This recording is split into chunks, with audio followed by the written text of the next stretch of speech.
تو یہ کہانی ہے رانو چڑیا کی۔ رانو چڑیا مدھو پور کے جنگل میں اپنے بیٹے کے ساتھ خوشی خوشی زندگی گزار رہی تھی۔ رانو چڑیا ایک نیک تھی۔ ارے ارے میرے پیارے بیٹے، تم کھانا کھا لو، پھر میں تمہیں آج کھیت میں لے جاؤں گی۔ ہاں ماں، مجھے کھیت میں جانا بہت پسند ہے۔ ٹھیک ہے میرے پیارے بیٹے، تم بس کھانا کھا لو، پھر ہم لوگ چلیں گے۔ رانو چڑیا ایک رحم دل چڑیا تھی۔ اسی جنگل میں کالو اور گوری بھی رہتے تھے، جو کہ بہت برے تھے۔ ایک دن وہ جنگل سے گزر رہے تھے کہ انہیں ایک چھوٹا سا پودا ملتا ہے۔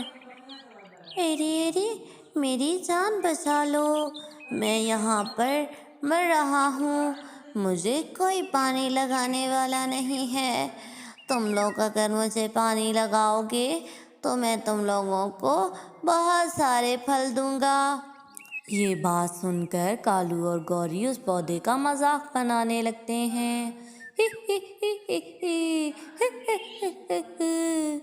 ارے ارے دیکھو تو ذرا اس چھوٹے میاں کی باتیں، ہمارا دماغ خراب ہے کیا کہ ہم تجھے پانی دینا شروع کر دیں، تجھ پر اتنی محنت کریں اور تو کہیں 2-3 سالوں بعد بڑا ہو اور پھر تجھ پر پھل لگیں۔ ارے ارے ہم تو اپنا دانہ بھی مشکل سے ڈھونڈتے ہیں، جا جا یہ باتیں کسی اور کو سنانا، بڑا آیا اب تو ہی رہ گیا ہے جس کی ہم خدمتیں کرتے پھریں۔ یہ کہہ کر کالو اور گوری تو وہاں سے چلے جاتے ہیں۔ وہ پودا تو دن بدن پانی نہ ملنے کی وجہ سے مر رہا تھا۔ دوسری طرف رانو اپنے بیٹے کے ساتھ کھیت میں کام کر رہی تھی، اور کام کرتے کرتے اب شام ہونے والی تھی۔ ارے میرے پیارے بیٹے، اب شام ہو گئی ہے، ہمیں گھر جانا چاہیے، ہم پھر کل آ جائیں گے۔ ٹھیک ہے ماں، مجھے بھی بھوک لگ رہی ہے۔ یوں ہی وہ دونوں ماں بیٹا وہاں سے آ رہے تھے کہ ان کی نظر اس چھوٹے سے پودے پر پڑتی ہے۔ وہ پودا ان سے بھی وہی بات کہتا ہے جو اس نے کالو اور گوری سے کہی تھی۔ ارے ارے میں نے اس جنگل کے ہر پکشی سے مدد مانگی، لیکن کسی نے بھی میری مدد نہیں کی۔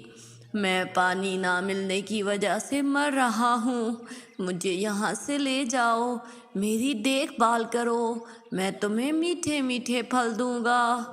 یہ بات سن کر تو رانو اور اس کا بیٹا پریشان ہو جاتے ہیں، اور وہ دونوں فیصلہ کرتے ہیں کہ وہ اس پودے کی دیکھ بھال کریں گے۔ یوں ہی وہ اس پودے کو جنگل سے لے آ کر اپنے گھر کے پاس لگا دیتے ہیں۔ ارے ماں، یہ پودا تو ہم نے لگا دیا ہے، میں روز تمہارے ساتھ اس پودے کو پانی لگایا کروں گا تاکہ اس پودے کو کچھ نہ ہو۔ تمہارا بہت شکریہ ننھے پکشی، اگر تم دونوں نہ ہوتے تو میں آج رات تو جنگل میں مرجھا جاتا۔ یوں ہی رانو چڑیا اور اس کا بیٹا گھر آ جاتے ہیں اور آ کر سو جاتے ہیں۔ یوں ہی صبح ہو گئی تھی۔ وہ دونوں ماں بیٹا ندی سے پانی بھر بھر کر اس پودے کو لگاتے اور پھر شام کو گھر آ جاتے ہیں۔ ارے میری ماں، یہ پودا کب بڑا ہوگا؟ ارے میرے پیارے بیٹے، اس پودے کو بڑا ہونے میں 2 یا 3 سال لگیں گے، پھر اس کے اوپر میٹھے میٹھے پھل لگیں گے، لیکن تمہیں تو بس اس کی مدد کرنی ہے، لالچ نہیں رکھنا۔ ہاں ماں، مجھے پھلوں سے زیادہ اس پیڑ کی چنتا ہے۔ ٹھیک ہے میرے پیارے بیٹے، اب ہم اسے روز پانی لگایا کریں گے۔ یوں ہی صبح ہو جاتی ہے اور رانو چڑیا اور اس کا بیٹا جیسے ہی جنگل میں جاتے ہیں تو وہ دیکھتے ہیں کہ وہ چھوٹا سا پودا تو اب ایک وشال پیڑ بن چکا تھا۔ ارے ارے، یہ کیسے ہو سکتا ہے؟ یہ تو کل ہی ہم نے لگایا تھا اور یہ تو ایک چھوٹا سا پودا تھا، یہ اتنا بڑا کیسے ہو گیا؟ یوں ہی وہ دونوں حیران ہو جاتے ہیں اور اپنے پودے کو پانی لگا کر گھر آ جاتے ہیں۔ ارے ماں تم کیوں پریشان ہو؟ ارے میرے پیارے بیٹے، اتنا چھوٹا سا پودا اتنی جلدی پیڑ نہیں بنتا۔ ارے ماں ہم نے اس کو زیادہ پانی لگایا تھا، شاید اس لیے وہ بڑا ہو گیا ہے۔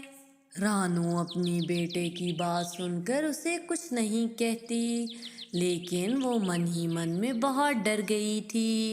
یوں ہی اس کا بیٹا سو جاتا ہے، لیکن رانو تو ساری رات سوچتی رہتی ہے۔ دوسری طرف کالو اور گوری کو بھی اس بات کا پتہ چل چکا تھا۔ اورے اس چڑیا کا دماغ خراب ہو گیا ہے، وہ کل اس جنگل سے وہ چھوٹا سا پودا لے آئی تھی، اب وہ 2 یا 3 سال انتظار کرے گی، پھر اس کے اوپر پھل لگیں گے۔ اس سے تو اچھا تھا کوئی اور کام کر لیتی۔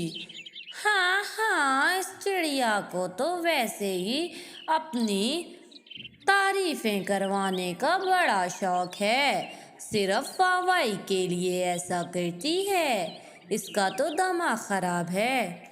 یوں ہی اگلے دن جیسے ہی رانو اور اس کا بیٹا وہاں جاتے ہیں تو دیکھتے ہیں کہ وہاں پر تو ایک درخت لگا ہوا تھا جس پر ہر طرح کے پھل لگے ہوئے تھے۔ یہ دیکھ کر تو رانو حیران ہو جاتی ہے۔ ارے میرے بیٹے، یہ کیا ہے کہ اتنے میں وہ پیڑ بول پڑتا ہے۔ ارے رانو چڑیا، میں ایک جادوئی پیڑ ہوں، میں نے جنگل کے سبھی پکشیوں سے مدد مانگی، لیکن میری مدد کسی نے نہیں کی۔ اب سے یہ سارے پھل تمہارے ہوئے، تم جتنے پھل تو اس سے زیادہ پھل اس پیڑ پر دوبارہ لگیں گے۔ یہ سن کر تو رانو چڑیا اور اس کا بیٹا خوش ہو جاتے ہیں اور جنگل میں جا کر وہ سارے پھل بیچ آتے ہیں۔ یوں رانو چڑیا کچھ ہی وقت میں بہت امیر ہو گئی تھی، اس نے ایک بڑا سا عالیشان گھر خرید لیا تھا۔ دوسری طرف جب اس کی خبر کالو اور گوری تک پہنچتی ہے تو وہ دونوں سازش کرنے لگتے ہیں۔ ارے گوری، اس سے تو اچھا ہوتا کہ ہم ہی اس چھوٹے سے پودے کی مدد کر دیتے، تو آج ہم بھی ایک عالیشان گھر میں رہ رہے ہوتے۔ رانو چڑیا کے تو بھاگ کھل گئے ہیں۔ ارے تو کیا ہوا، ہم لوگ جا کر رانو چڑیا کے سارے پھل چوری کر لیں گے۔ یوں ہی وہ دونوں یوجنا بناتے ہیں اور رات ہوتے ہی اس پیڑ کے پاس جاتے ہیں۔ جیسے ہی وہ پھل توڑنے لگتے ہیں، وہ جادوئی پیڑ اپنے جادو سے ان دونوں کو مار کر مار دیتا ہے۔ یوں کالو اور گوری کو ان کے کیے کی سزا مل گئی تھی۔ دوسری طرف رانو چڑیا تو اب خوشی زندگی گزار رہی تھی۔ تو پیارے ویورز، اگر آپ کو میری یہ کہانی پسند آئی ہو تو پلیز میرے چینل کو سبسکرائب کر دیں اور اس ویڈیو کو لائک کر دیں۔ شکریہ۔